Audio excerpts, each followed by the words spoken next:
दाग कहाँ लगल बा हो? ई अलगे फील देता। रसगुल्ला तू मुंह से नहीं को खत का पगली कहीं के हेजगिया से के रसगुल्ला। आप जहाँ से खाते हैं वहीं से हम भी रसगुल्ला खाते हैं। आप सोचिए अभी कहाँ से खाते हैं। तो यह बतिया हंस के कहतु तो कितना नहीं खिसिया के कहे कहत रू हम तहर का बिगड़ ले बनी तब कि तू खेसरिया के दिल में मतभेद कर देलू जवन थरिया में खैलू ओह में छेद कर देलू कि रोहित परेशान तहरा झूठ के कहरा से तोहर नाम भइल हमारा से हम बदनाम तहरा। इस गाने को आप दिल पे मत लीजिएगा, कला है, गाना है। हम कोई भी चीज को दिल पे नहीं लेते हैं। दिल पर तो कुछ मत लियो दिल पर लेवे मत कर ना ना बाप हीरा लड़की लिए दादा कौन गाना सुना देता रहा बताओ यही वाला। लेकिन जैसे हम के बाहर से बिहार में आइले जाना तो खेसारी लाल यादव हो जाले, विकास सिंह हो जाले, तो जिंदगी में हमें इस चीज से थोड़ा सा दूर हट के अपने जीवन को चलाना पड़ेगा, क्योंकि जाति में कहीं ना कहीं हम पीछे जा रहे हैं और हमारी अपनी उन्नति पीछे जा रही है। तो जिस तरह हम बिहार से बाहर जाकर बिहारी होते हैं तो हमें बिहार में भी बिहारी ही रहना होना चाहिए, तब जाके हम एक दूसरे के बारे में सोच पाएंगे। यहाँ आने के बाद खेसारी लाल यही होंगे तो फलाना यादव बाबू साहब तो पंडित जी नहीं, हम भाई हैं, हम सब एक हैं और हमें एक होकर जीवन में काम करना चाहिए। सभे गा ले बाकी अभी बाकी हो सभे करीब करीब सभे निपट गइल बा। हाँ तो ना एक्चुअली दिक्कत होला हम जाना तनी नु। डिम्पल जी आई ना तनी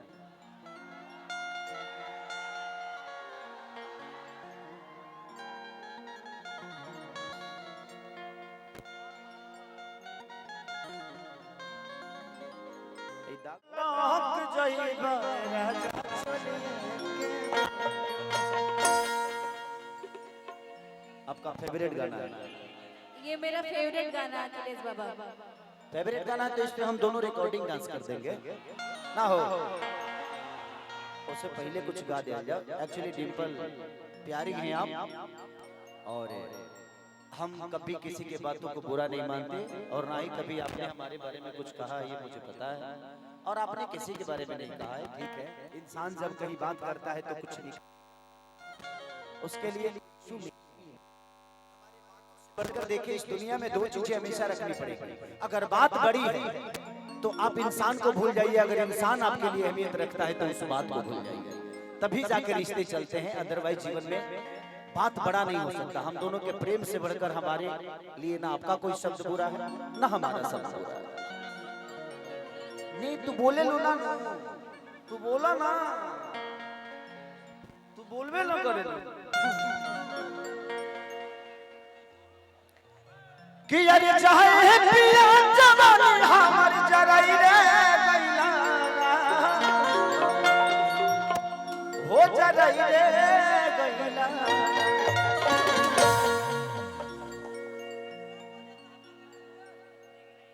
ए हजूर है खजूर अभी बतिया। अभी डिम्पल का एक बहुत वायरल गाना हुआ है मेरे साथ ही कि ये खजूर है, ए हजूर है खजूर अभी बतिया है ना कि देखही में लगता टेस्टी कि दे दतनी काट के जीएसटी कि जनता नी नियत राउर घटियावा अरे घटियावा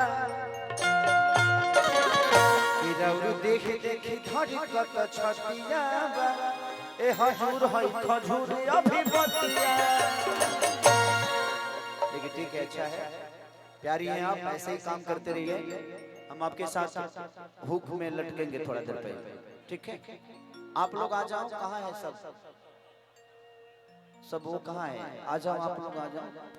अब आए हैं तो भाई एक दो गा देते हैं। हाँ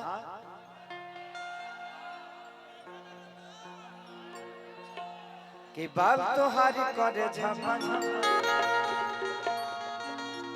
आ जाओ, महिला मंत्रालय इधर आइए आप लोग।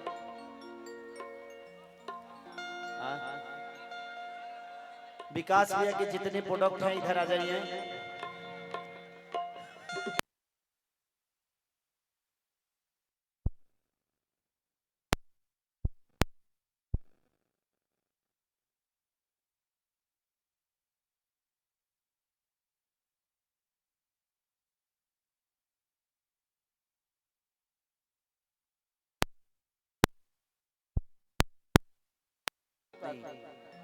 जरूरत पड़ने पे आदमी एको आदमी से 25 आदमी खाना बन जाला।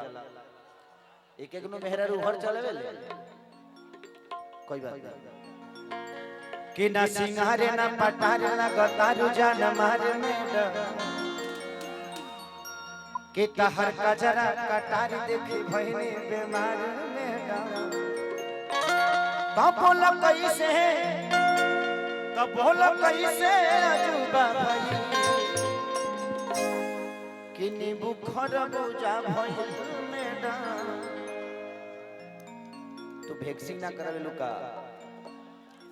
करावत रहो मत पागल। हां जब आवो तो मार ल रेजर उजर। हां वैक्स 1 2 3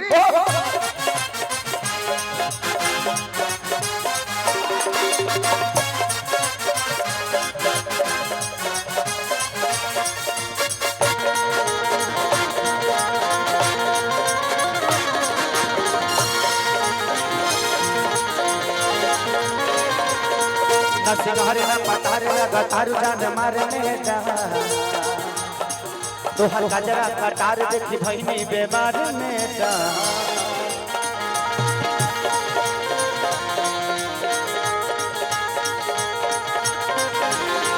ना सिंगारे ना पटारे ना गतारू जान मारे तो हर गजरा कटार देखी भइनी बीमार में बोला कैसे, बोला कैसे, बोला कैसे अजूबा भाई।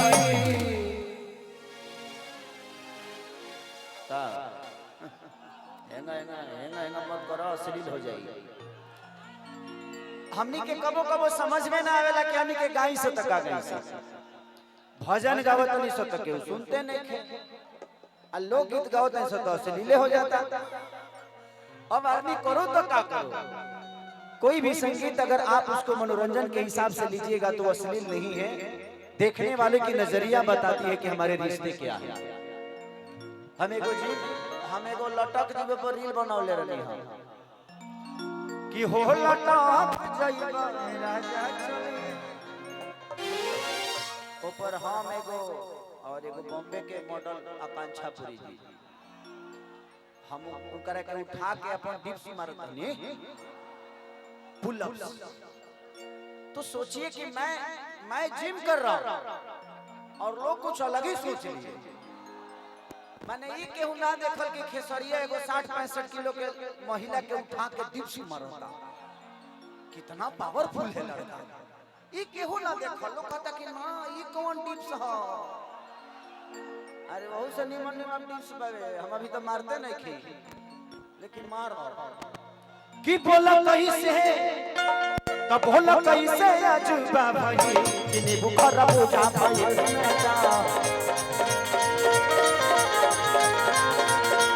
बोला कैसे अजूबा भाई कि नींबू खरबूजा।